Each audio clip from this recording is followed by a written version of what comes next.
We exposed the BBC with thousands of people outside their offices in Manchester.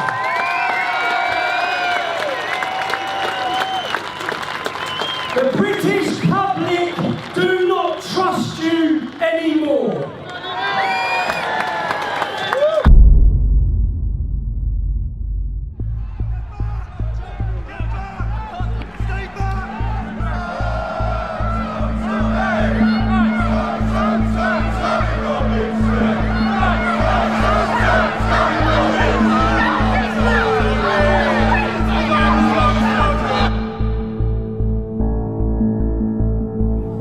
Michael is going to explain what's going to happen next, right? I'm being arrested.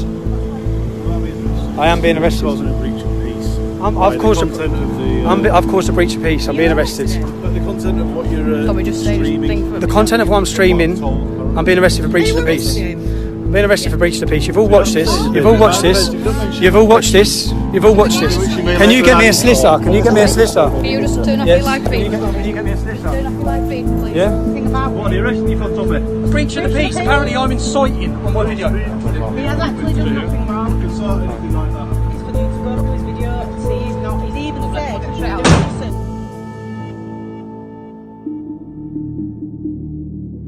this. Since my activism started over a decade ago, the establishment, the police and the media have all been trying to take me down. The whole world saw me wrongfully imprisoned last year.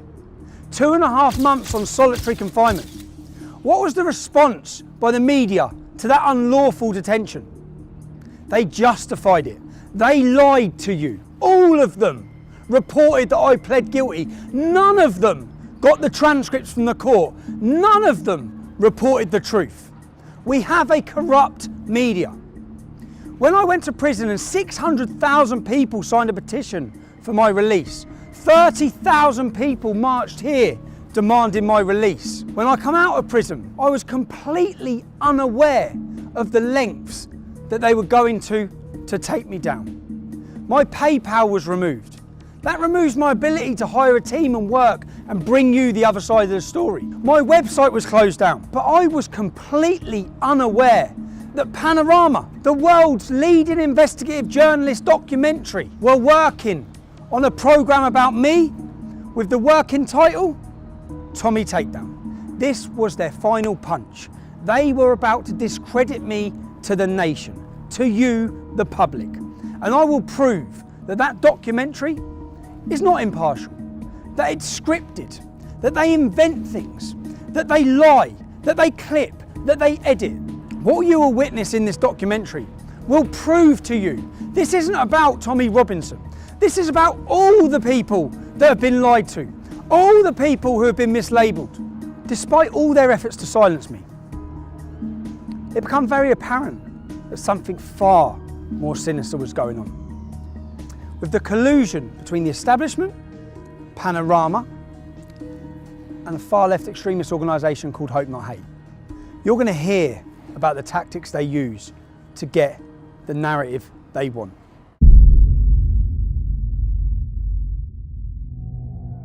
In this documentary, you're going to hear a lot about Hope Not Hate. It's important you understand who they are.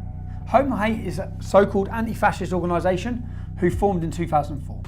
They formed from a group and a magazine called Searchlight. Nick Lowles, who now leads Hope Not Hate, was a lead member of Searchlight.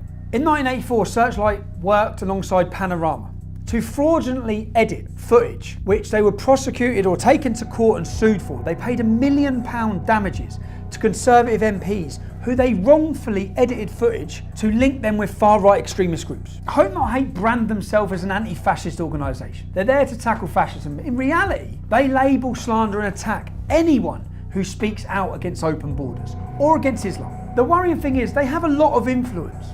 For example, all media outlets across the UK, across the world, take what they say as credible and they work hand in hand with them. From CNN, The Guardian, Huffington Post, The Independent, Sky News, Newsnight, Panodrama, the Metro, the Sunday Times. They even advise the UN. They advise counter-terrorism.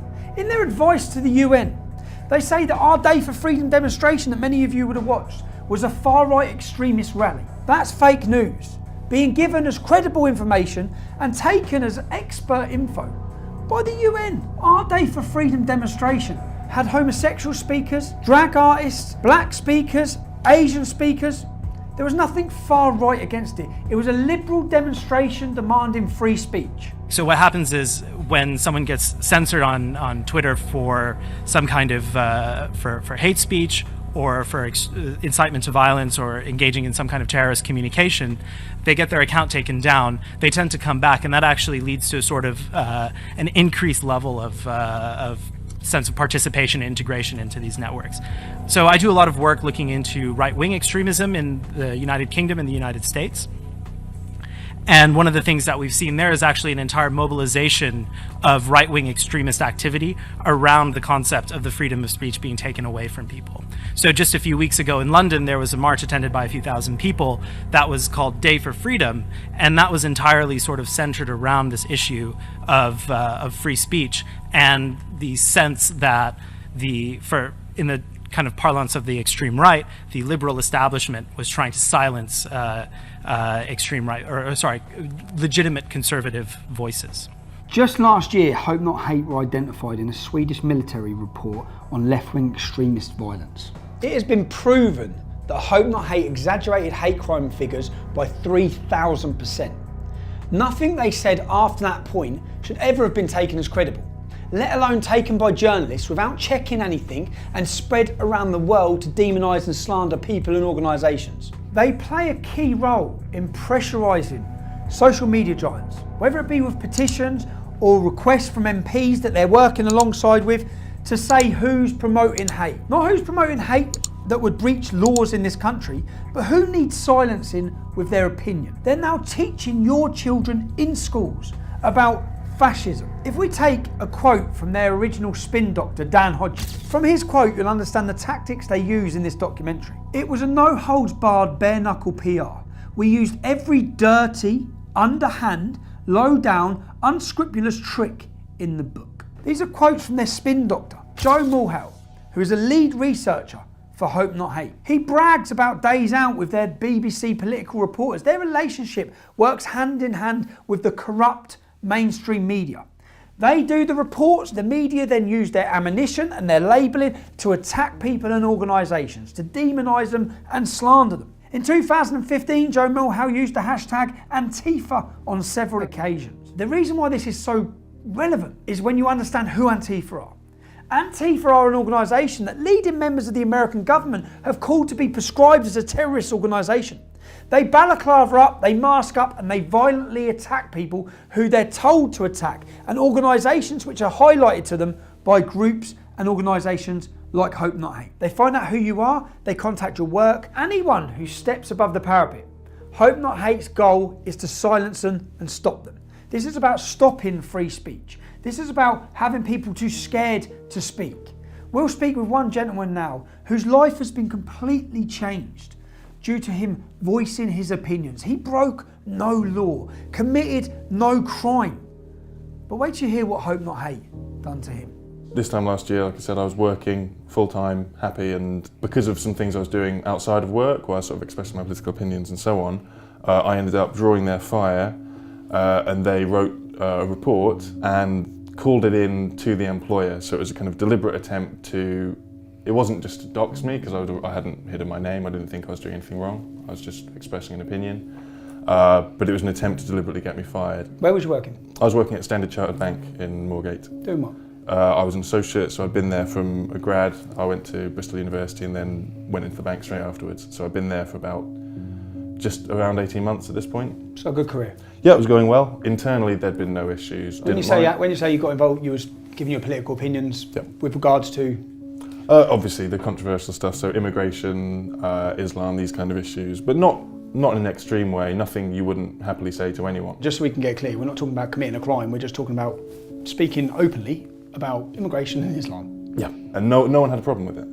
That's the whole point that kind of strikes me about it. So it's not like anyone made a complaint, nothing's happened, so what did Hope Not Hate do? So Hope Not Hate, one of their, I can't remember which, but a team of their researchers wrote a small report. They were calling up multiple offices at the bank, and they were also focusing, because obviously we have a very big presence in the Middle East.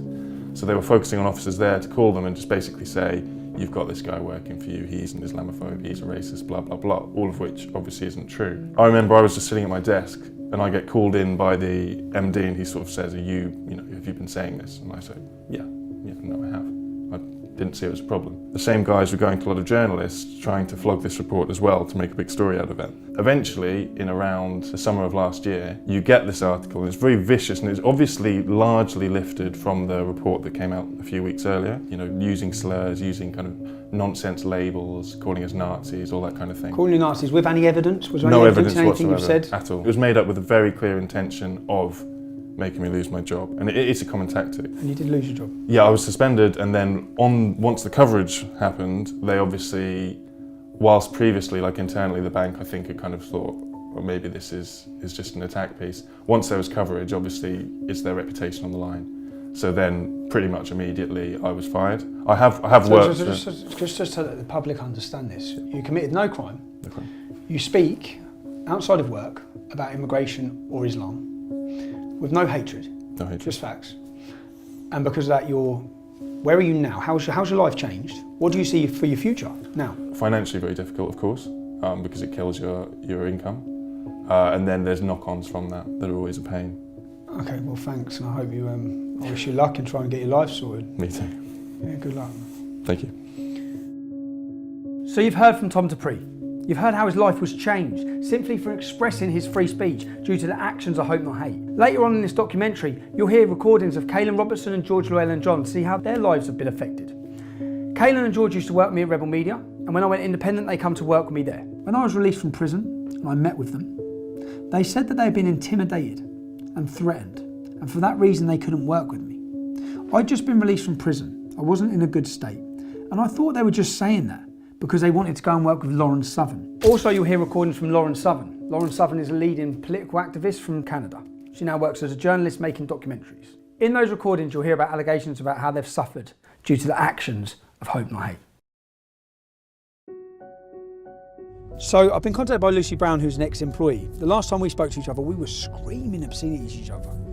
Now, she's been contacted by Hope Not Hate and by Panodrama, who are working together on a project against me, work entitled Tommy Takedown. So I'm on the way to see Lucy. I'm actually really concerned and worried about what it is they're up to, because I know everything they've tried to do to take me down hasn't worked. So let's see what's next. Last time I spoke to you, I screamed some obscenities, some terrible things down the phone. So did I. I also have a surprise for you. Go on.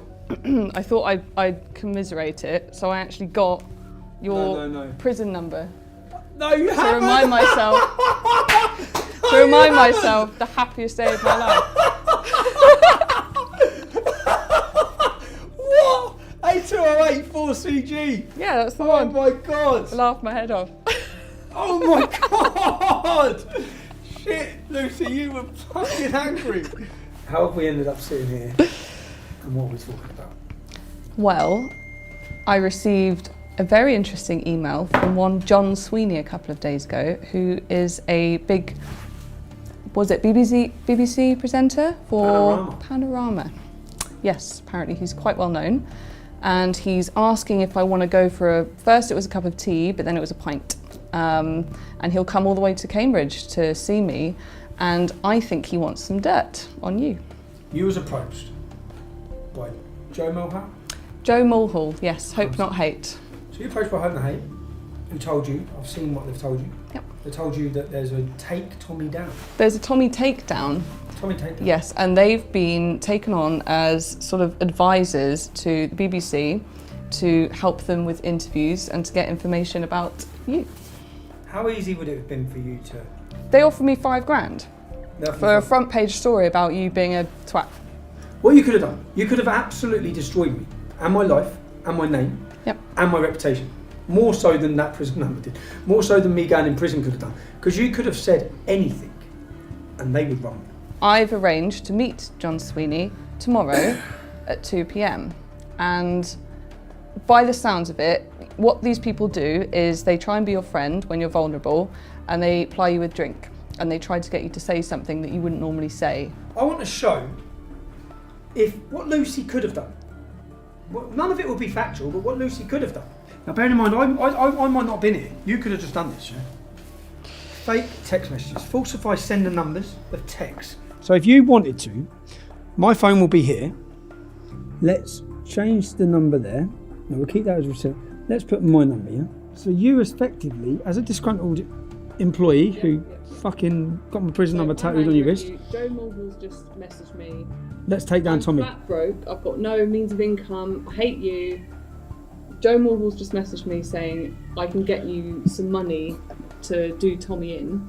So I can go to fakemytext.co.uk and I can make you text me and then I can show Panorama.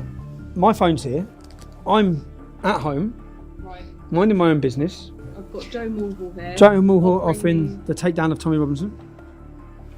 Offering me some money, and you have said to me, what? If you have anything to do with this Panorama Panorama company, I will fucking bury you. You bitch. No. Hang on, because I'm writing YOU, but you write you. I write you. Sorry. I just need to make it some bad grammar because. Yeah, drop the T's because I don't pronounce my T. I'm going to put WIV instead of with. This panorama, you wouldn't make that a capital letter. No, I put with. I put with. Okay, alright. With this panorama doc. If you have anything to do with Panorama doc, I will fucking bury you, comma. Bury you bitch. Just to prove, I could have nothing to do with this. I'm not. My phone's here. Yeah. So I've not sent you a message. Yeah. So let's wait a minute. And the point is that they're actively searching with a far left organisation. They're actively working with my ex-employees to bring me down. What I want to prove here is how easy it is and how many other things in this documentary have been faked on me. If you had anything to do with this Panorama doc, I will fucking bury you, you bitch. Can you focus on that? So I didn't send that. That's sent from my computer. My phone has not sent you a single message. Now, Panorama are the biggest investigative journalists in the world. Yeah. So I don't see how this can work. If they wanted to do a proper investigative journalist piece, they should look at the crime that I committed. Was it criminal? Did the judge act out of law?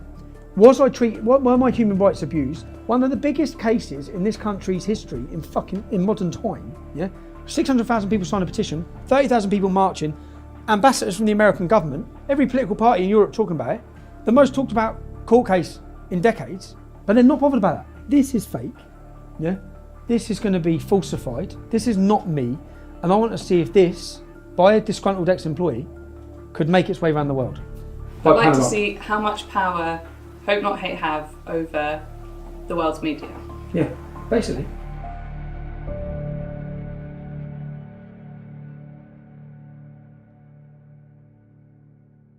This is the little mining. This will replace your button. Cool. This will go into your button anyway. This is how we'll record. And are you nervous? No. You should be. You should be. And well, let's just wait and see what we get from this. Time will tell, but good luck. And don't do anything I wouldn't do. Thanks, mate. See you later.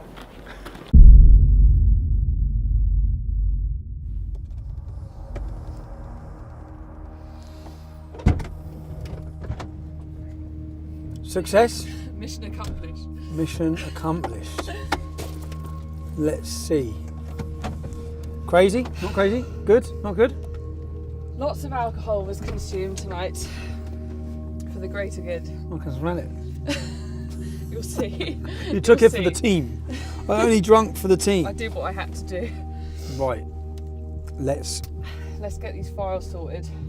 Let's work out what we've got. We've got lots of footage to go through, but straight off the crazy thing for me is you're steaming. Which is a champagne and a double gin. Thank you. And then we're going to have some red wine, but Thank you so much. we'll panic about that at the appropriate moment. Thank you very much. Thank you.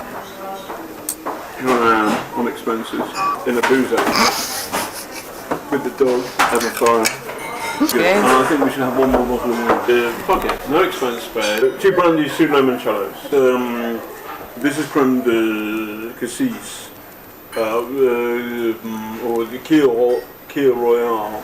But even better is another version which is with blackberry. blackcurrant liqueur and champagne. Liqueur Royale. Have you got any flaming Sambuca? And then 2 Kia Royales. And then the bill. Lovely, thank you. Thank you very much. I think we've got to do a runner. It's a joke. It's fine. It doesn't, I don't care. Not only, I really don't care. Good. Service included. So make it 220. Thank you very much. Was this on BBC Expenses? How much alcohol's been consumed? I've heard him mention 3 bottles of wine, champagne, flaming Sambuca, all in 5 minutes. And you can hardly sit up. So, for me, that's an expensive scandal that the licence fee payer is paying for. Should we be paying for you to get pissed? Yeah. Of course you think we should. Me getting drunk is me being more lucid, and then I'll tell him stuff. So he's wanting to get you drunk. He's using the expense money to get you drunk in order to get you information. Get me drunk, be nice to me, be my friend, and then I'll loosen up and be like, oh, I've got this recording, or I can tell you this, or whatever. You may not like what I'm about to say, but one of my political heroes is the former head of the IRA, who turns the IRA, not... Who? Nick Lowell's? No, the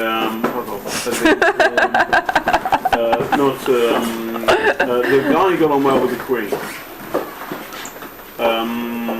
So there are 2 of them. I should know that, but... Danny McGuinness, I think his name is. And he got on anyway. He was the chief of staff of the IRA. People say. Hey man, I've heard the Irish are being genocided. And last time I was there, they're okay. Martin McGuinness. His political hero is Martin McGuinness. Martin McGuinness, leader of the IRA. He's responsible for murder, bombs. It's a strange person to have as your political hero. From someone who's trying to paint me as extreme anyway. That is the sole reason I wanted to do this. For me, that is terrifying.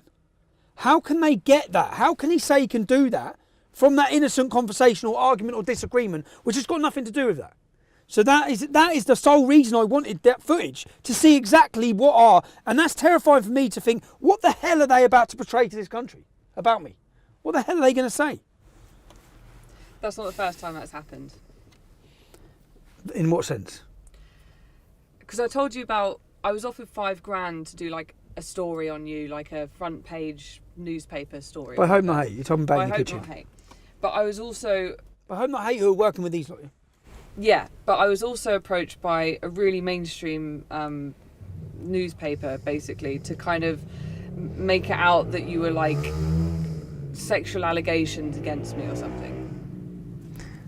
What, they were approaching you for that? At a They time said- when we fell out? Yeah, they said when I was at my lowest and I basically didn't have a job and I was like, a complete mess, and they were trying to like dig and get stuff out of me, and they were trying to make out that you'd done like a Me Too.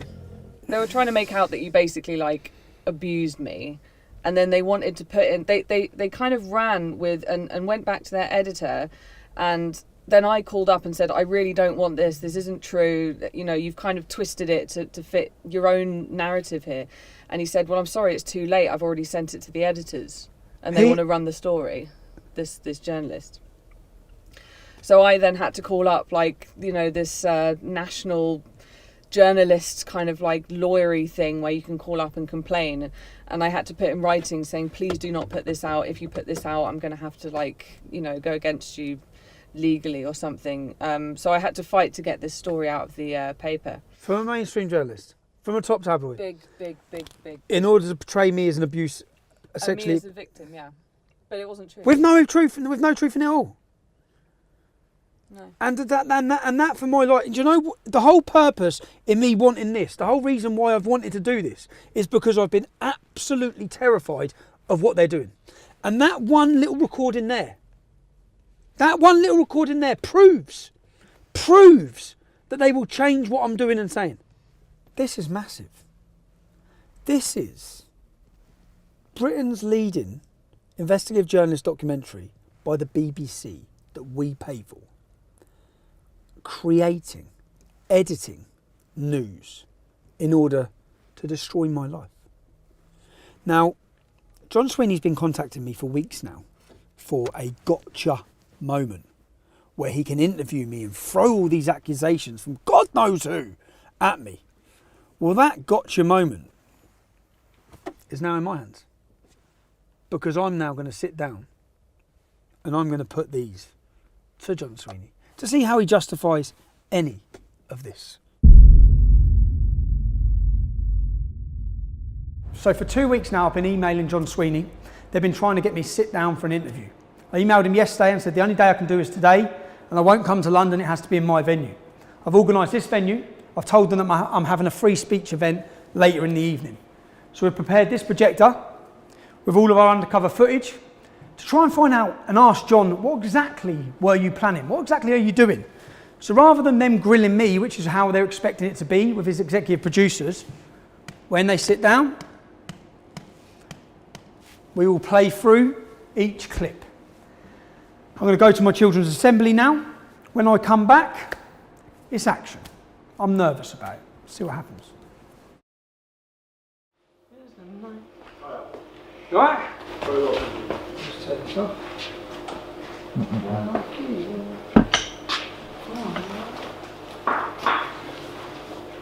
Hi. Fine. How you doing? Thanks very much for doing this, thank you.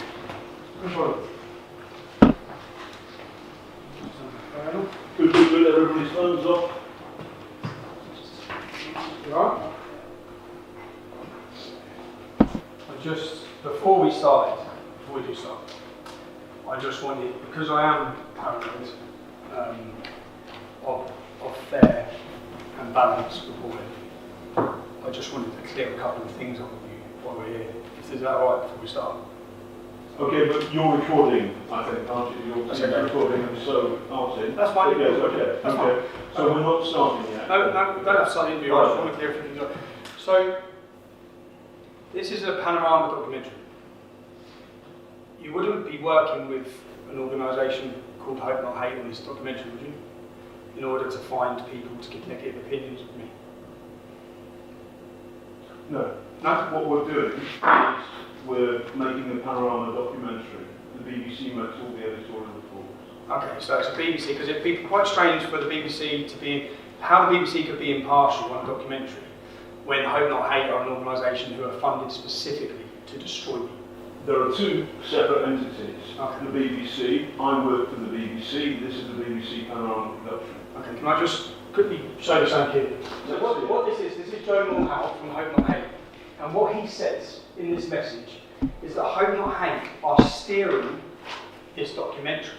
My name's John Sweeney, okay. and I'm a reporter for Panorama. Okay, John. So what this other guy says, he's not steering. Okay, are you aware of any threats or blackmail that's been made to any of my ex-employees to give negative information about me to you? Are you aware? No. Can you just listen to this one? We were basically threatened with the most horrendous shit you can possibly imagine for 3 months, constantly, to do this. Constantly. Because basically, why they have dirt on us is when we left Rebel, I don't know if I told you this, when we left Rebel, we were really fucking angry, and none of the media would take all the stuff we had on them. So Nick Close reached out to me on Twitter and he was like, oh, meet up with us. And we were like, oh, okay, like we weren't working with anyone then. So we were like, yeah, fuck it. And we met up with them twice and we were like, we can write a book on Rebel Media. We can write a book on how they've scammed people and this and this and this and this and this. And we were like really conniving with them. One of the first things they started threatening us with, this only started 3 months ago. We had no contact with them between 3 months ago and leaving Rebel, nothing.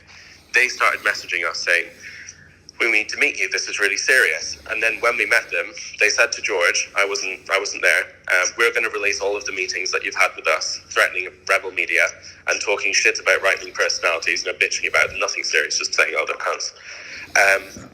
And they're going to make you, and we're going to basically expose you. And also, we've got 6 signatures from the top trade unionist organizations in the country saying that they're going to come after you, and the government have opened a new department which we're advising on counter-terrorism, which are going to prosecute you for writing scripts which have incited the Darren Osborne terrorist attack. And it was like, they were basically like, you're going to fucking go to jail and you're going to get exposed for meeting with us if you don't work with us.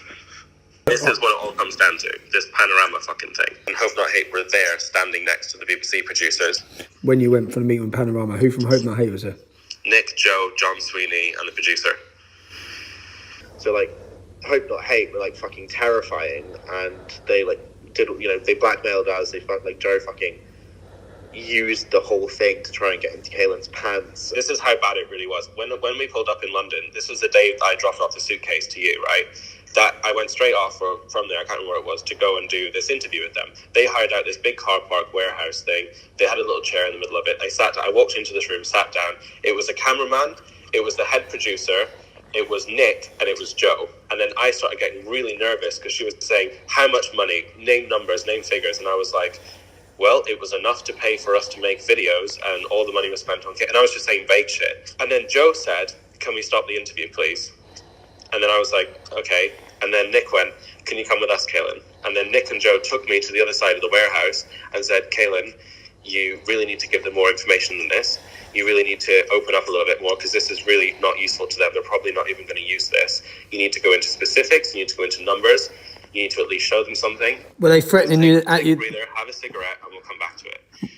Were they threatening you then? Okay. I had a cigarette, and I went back and I sat down, and I still couldn't really do it. And it was really bad. Like, I was like shaking the whole time. That's when we told Panorama that we didn't feel that it was safe, that it was not okay, and that we were basically threatened. Bit of a strange one here, yeah? It's been a minute.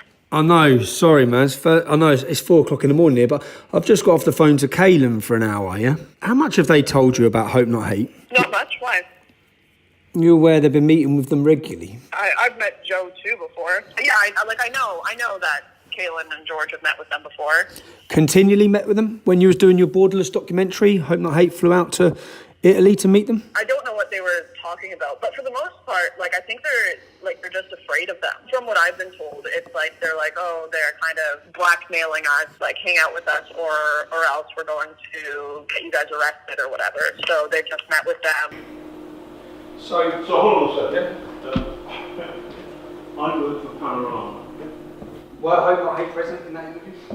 Were Hope Not Hate present in an interview with Kaylin Robertson? I work for Panorama, and we are doing a film about you. Are you aware of blackmail? Are you aware of Joe? Look at me. Yes. I'm a reporter, and I'm asking you a question. Okay. Right. I get the point. Are you aware? Are you aware? I don't Let me ask you one question about that. Okay. Then we can start. Are you aware of indecent images sent by someone from Hope Not Hate to Kaylin Robertson? I'm aware of the allegation. You are. I'm aware of an allegation, and I do not think it credible or serious. If I'm wrong, you can put that information out there. If somebody has been blackmailed, threatened, intimidated by an organisation that is steering your documentary. It's not serious. Okay, can we hear the next one? Play the next bit.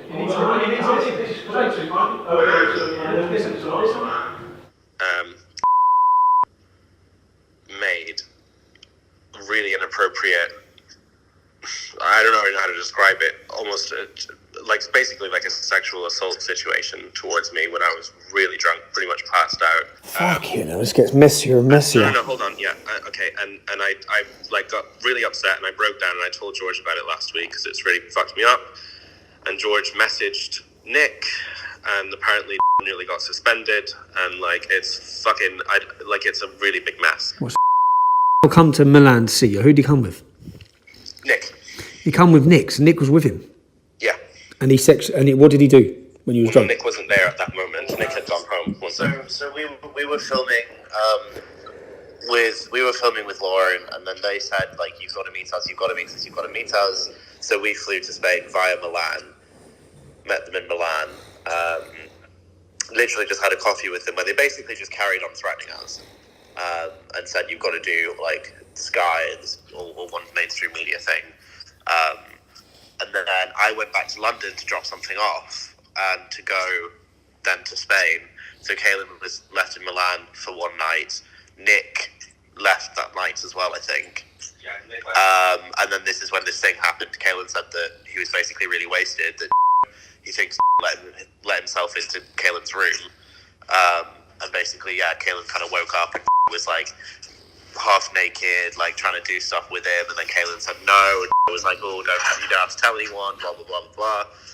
Kaelin was like really fucked up about it. So this was like 3 months ago, or 2 months ago, and Kaelin only told me about it last week. So I messaged Nick saying, like, we need to talk, what the fuck is going on? And then Nick said that he's like doing an investigation into it. George also messaged Panorama saying, guys, hope not hate raped Kaelin. Hello? Hi Joe, it's Tommy Robinson. Oh, hi there, how's it going? Yeah, not bad. Obviously you're aware I have a documentary coming out on Saturday. I'd just like to ask you a couple of questions quickly about your involvement. Bear with me, I'm not going to be able to do it over the phone, I'm afraid. I'm not going to I'd have to speak to colleagues before I can do anything, I'm afraid. So you can't just answer why you were you present during an interview with Kaelin Robertson and Panorama? I'm not going to be able to talk about anything on the phone. Why not? Why not? Well, you can't just ring someone up. If you want to speak to me, you can drop me an email and we But can...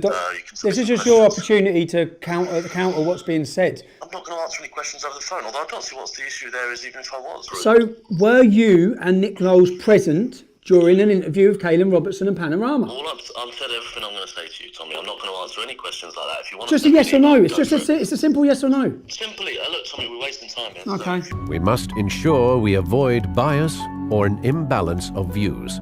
Our output will be based on fairness, openness, and straight dealing. Contributors will be treated honestly and with respect. There are people being intimidated and blackmailed into giving negative reviews against me. The men who are doing it are present during your interviews. You're saying you're independent. Now, John, when it comes to fake news, you're John Sweeney, so I'm going to separate you from these allegations that are being made. There are allegations. There are allegations. We can agree on that. We can agree on that. Okay, so these are allegations. These are allegations. And there is no evidence apart from your words or their words John, as to the substance of these allegations as I understand it. And I know. we have it behind on tape. Okay, John, would you tell anyone what they have to say in an interview about me? No. No? Play the next one. We only, the BBC, we only do questionnaires. So here's, it's a volunteer army. I want you to be comfortable about it. So is there anything you don't want me to ask about? I'm not supposed to ask this. I'm not supposed to ask this. I'm not supposed to ask this. So I'm going to ask you about, I'm going to take it through. What I want from you is the following. Simple two things. One, people like us, the BBC, the establishment, have not listened to what Tommy's been saying, and that's bad. Yes. And so the extent to which the entire conversation about Islamism, extremism, about what that means for ordinary Brits up and down the country, closing that down, shutting it off as racist full stop is wrong, and that's bad, and that goes in the can, and you say that, and that will appear in the show. The second thing is, but there's something, my own personal experience, it was difficult, because I was a good trooper, and then suddenly I was friends with the dogs. As a human being, he's funny and charismatic, and can be great company, and he's not your he's not a Nazi.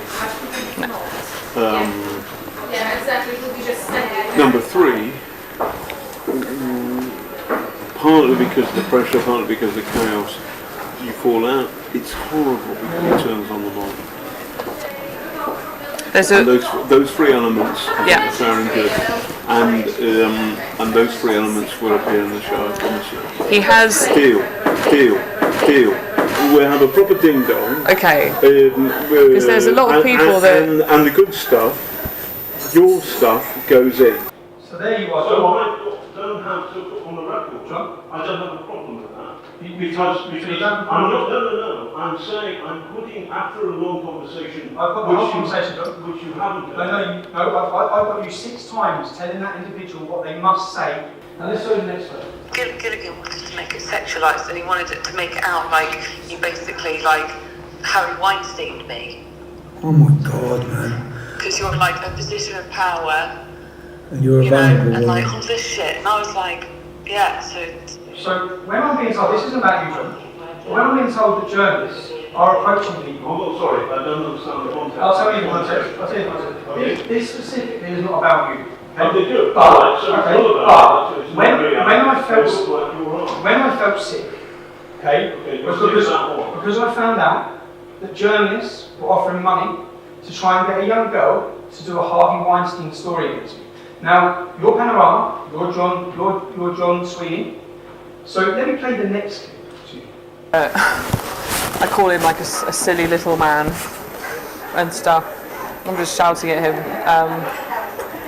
Yeah, but Oh, we love that. it was quite bad. Could we have that? I'll drop you in it. I'll have to think. It will drop me in it. Everything will drop me in it. Not necessarily. It was really bad. We had this great big argument in Woburn High Street. Yeah, maybe. I suppose that I did give to the lawyers, and they said, well, actually, this for the case doesn't really work because you're just having a dispute. Doesn't really whatever. But I thought I'd record it just in case. Maybe I'll do that. That's It's only audio. It's only audio. That's fine. How angry does it get? He gets really angry and then he runs away and gets in the car and drives off. And I shout after the car. It's really bad. We can clip that bit. We can clip that bit. We can clip that bit. My view about that is that I think doing a kind of gender, a kind of sexual thing against Tommy Robinson is. The person I was talking to there was worried about whether she would be identified. Now clearly that tape is now in your hands, so it would seem that she's working. John, you said you was clip footage to make. No, you said you I didn't say do you have any idea what implications? You tried to turn a normal argument into a sexual matter. No. Yes, you did. Yes, you did. You want to take through it. Do you understand the implications? I've got 3 young children. Do you think before you destroy a man's life? Because this is what you were planning on doing. No, I've got the evidence. You misunderstand me. I misunderstand. So what I was trying to do was to say to that source that if necessary we would change her gender to turn her, for example, into a man. I've done that on regular occasions where I have covered difficult stories. So you're not realising I've got all of this tape? You're hanging yourself. You're hanging yourself. So John says I'm misrepresenting him, and in fact he was telling her he could change her gender so she could not be identified. Let's just hear that clip again. I think doing a kind of gender, a kind of sexual thing against Tommy Robinson is. We can do a kind of gender, a sexual thing against Tommy Robinson. Nice try, John. We should not present invented material as facts or knowingly do anything to mislead our audiences. I've done 10 years worth of demonstrations. I've had cameras on me absolutely everywhere. And what they've been trying to expose and find is possibly that I'm a racist or I'm a homophobe or something like that. Yeah? I had you undercover for one boozy lunch, and you were repeatedly racist. To do a cab too. I pre-booked because the dog makes it more difficult. Alright. You know why, don't you? Wine? Because... Oh, why? Yeah, there's loads of Asian cab drivers don't like taking dogs. How dare you? How dare you? Where's my phone? Say that on camera, right? No. Racist. It's true. It's true. So this is the first one. So then you are generalising. So then you are generalising. And I regret those words said, but the context is simple. That I had a real-world experience like that. There's a court case in today's papers where an Asian taxi driver has lost his license. He was refused to carry a blind dog. You're doing exactly what your channel does over grooming. You're blaming an entire continent when, let's face it, it's Islam that believes dogs are unclean, so it's Muslim taxi drivers that don't like dogs. But you have stereotyped the entire continent. Then that wasn't enough for you, John. You wanted to then have a go at the Greeks. And it always goes down well. Yeah.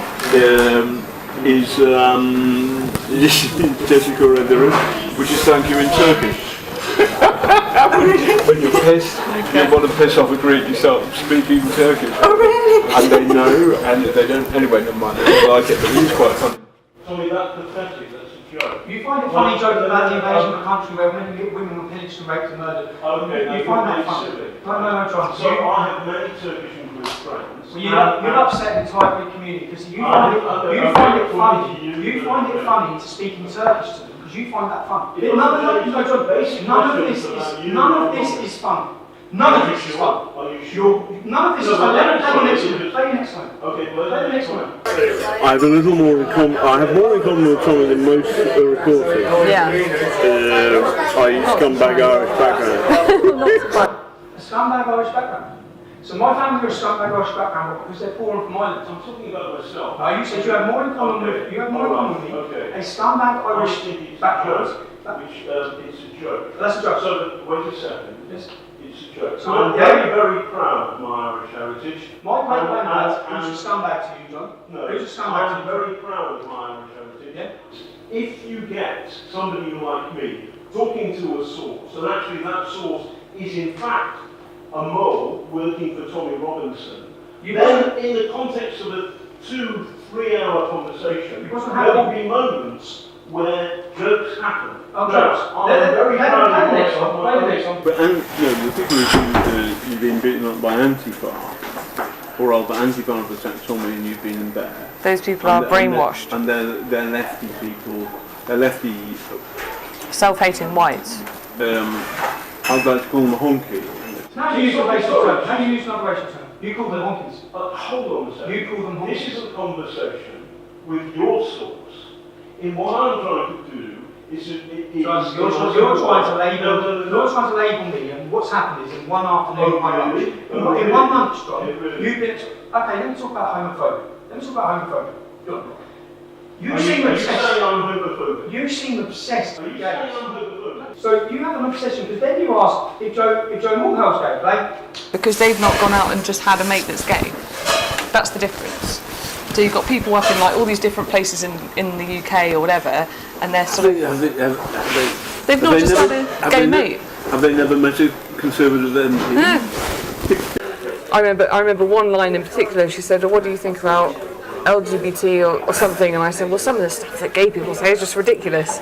And that's me being the way. Okay, by the way, there's nothing wrong with it. You said something worse, I guess. Probably. That's the way that I would speak to Kaylin. Ridiculous. You know, yes. That's the way that I would speak to Kaylin in a bar. You know, I think like they're ridiculous. They should be shot.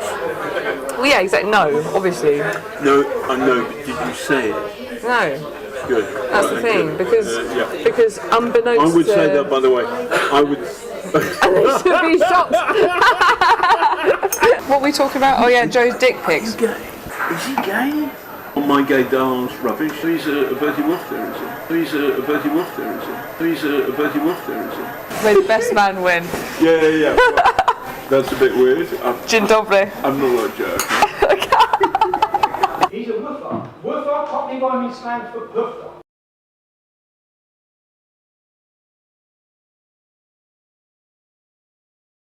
Presenters, reporters and correspondents are the public face and voice of the BBC. Puffer is when you ask, you're able to explain. That is the most derogatory term you could have used possible for a homosexual person. Oh, come on. John. My oldest friend at university is gay.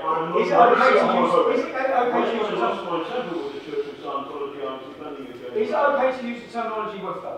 Is that okay? It's not great. Is it okay, John? No, it's not. It's one of the most derogatory terms. No, it's not derogatory, but the idea that I'm homophobic is not true. Let's get down to the reason. Let's get down to the reason that you and all of the media, you're trying to destroy me with a fabricated. We're trying to give you. You're blackmailing people. Okay. You're lying. You're telling. Listen, John.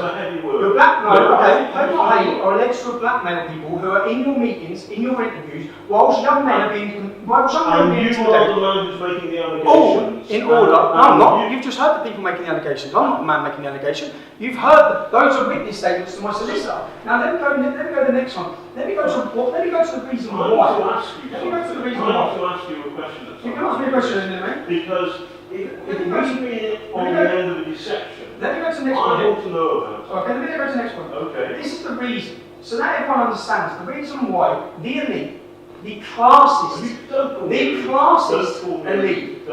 elite. Am I a cannibal? Let me play the next one. I've met Danny.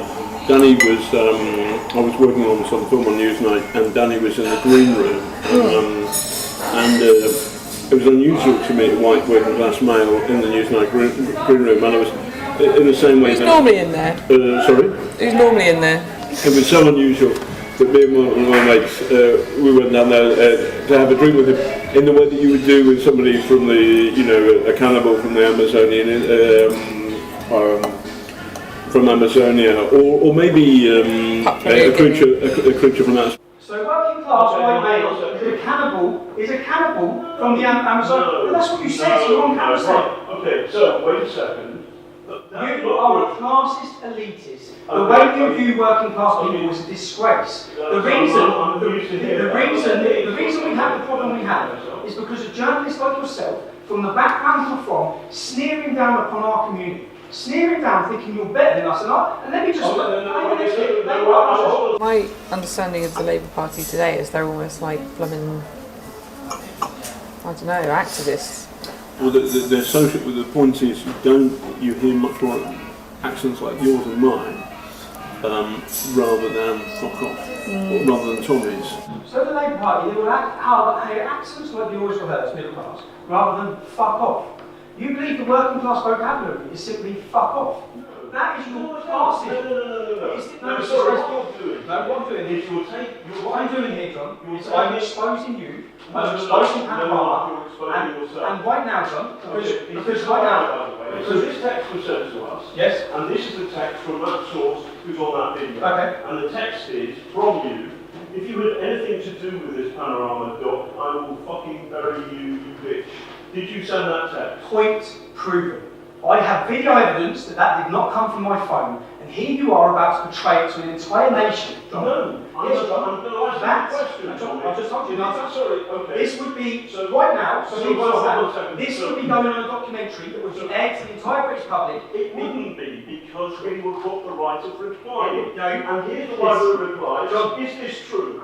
Is this true? As I expected, they did not bother to verify the authenticity of that fake text message in their hunt to take me down. John says he would give me the right to reply, to which I would say it's fake, but the fake allegation that I threatened to murder my ex-female employee would effectively be aired to millions of people across the world. And I'm certain every national newspaper would run with the headline, Tommy Robinson threatens to kill female employee. I wanted to prove, and I've just proved, how easy it is for fake news to be created and for people to be targeted and their lives destroyed. You have been harmed. And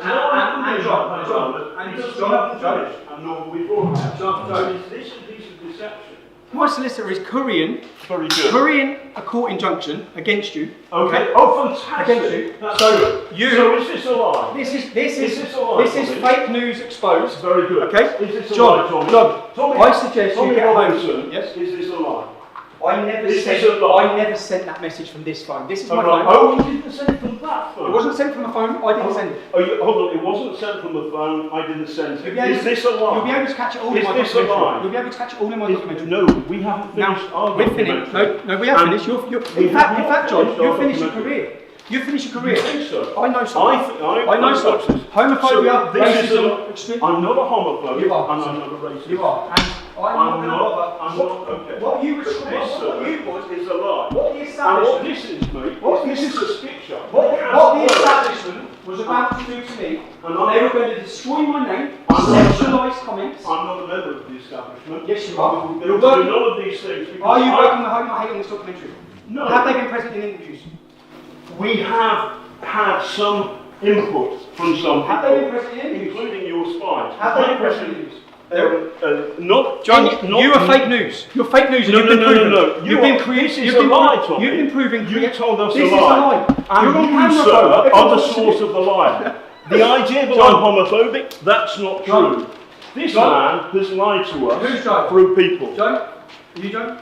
So, hold on. You're John. John, I suggest you prepare yourself, because Okay. once this goes live, which it's going to, outside your offices on the 3rd of February, I've got all the evidence of you creating stories, telling sources and people Oh, what hold on to a say. second. Outside It's your all offices, because this is evidence. what you do all It's the time. all Tommy. evidence, John. What you do You don't know is what you you're talking. threaten people. It's all evidence. You always threaten people. And the hate You're you lying. have put up John, online. don't talk about hate when No, you're no, calling no, no. people woofers. You intend. Listen, I'm sorry I called somebody Oh, you a are. woofer. Oh, you are sorry. It's- What about? it's the wrong Are you sorry to the language. Greeks? Are you sorry to the Irish community? Are you sorry? You joking? insulted a joking? Greek woman by speaking I'm not- Turkish to her.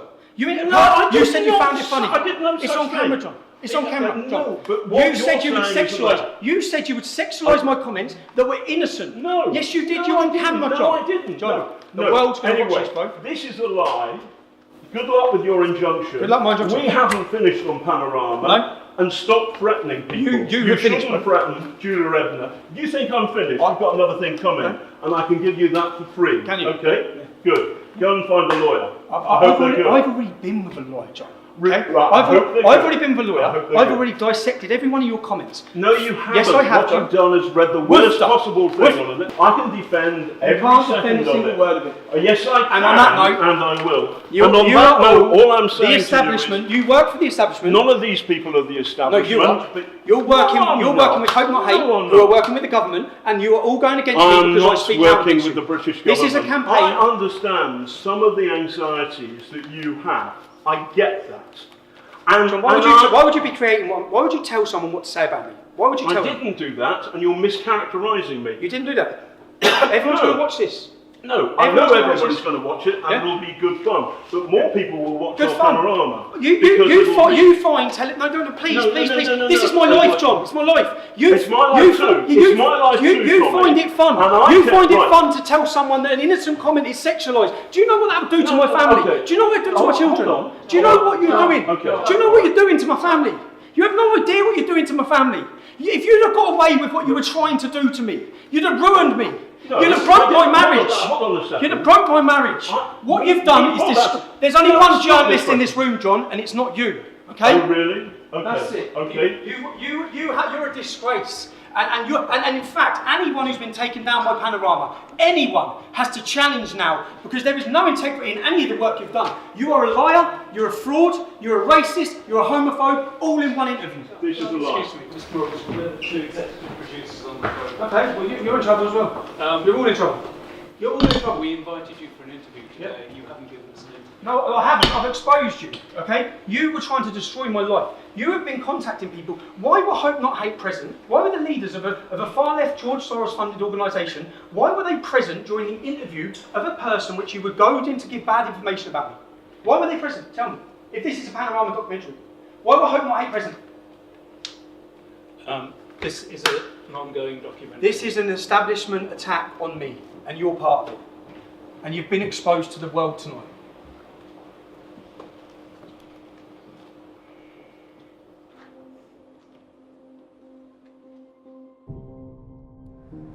So let's summarise what you've seen.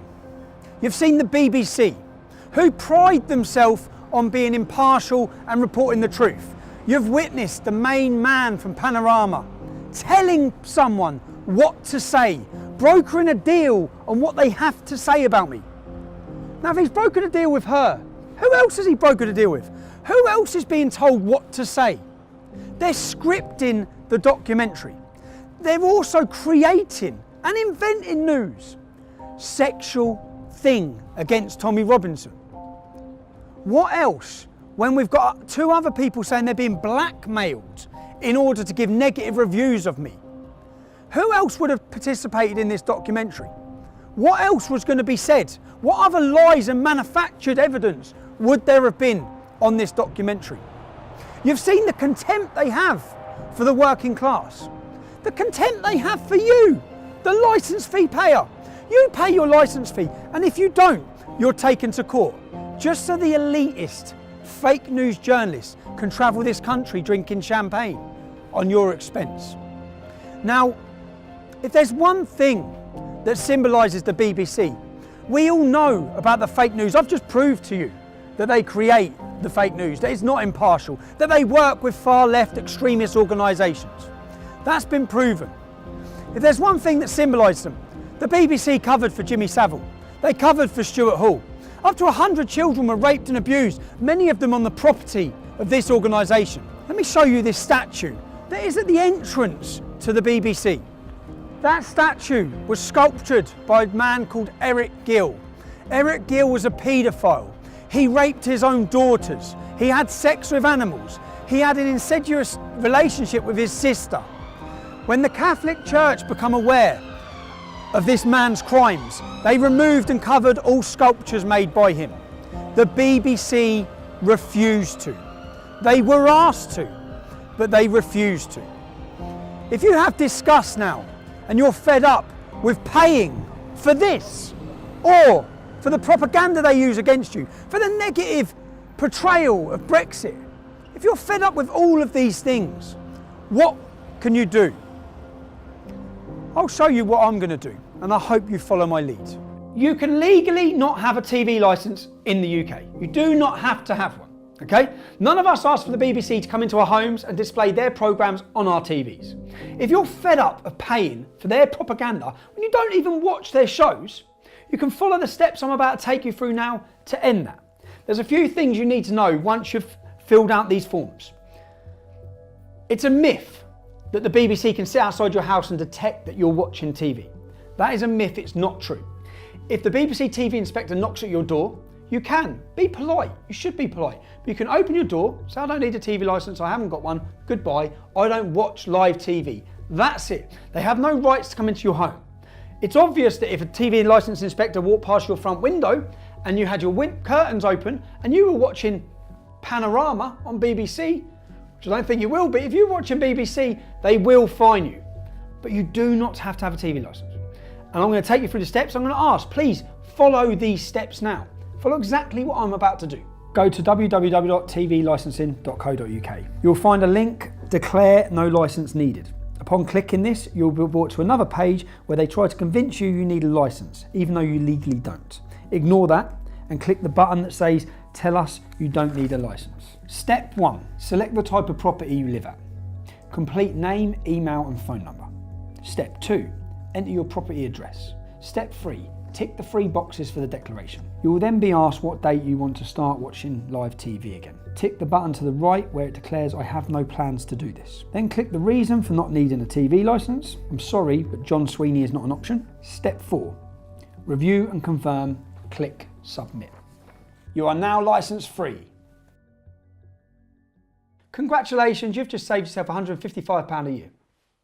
You can now afford to go to the pub and celebrate. I know. How about champagne and double gin? Then some red wine. 2 brandies, 2 limoncellos. Creme de cassis, Kia Royale, blackcurrant liquor and champagne, flaming Zambuca and 2 Kia Royales. Enjoy. So, if you're fed up with the BBC, then sign our petition at www.endthestealthtax.com. I'll personally find and track down the head of the BBC, I'll hand it to him, and I'll give it to our government. And you'll see it on our next video. Thank you.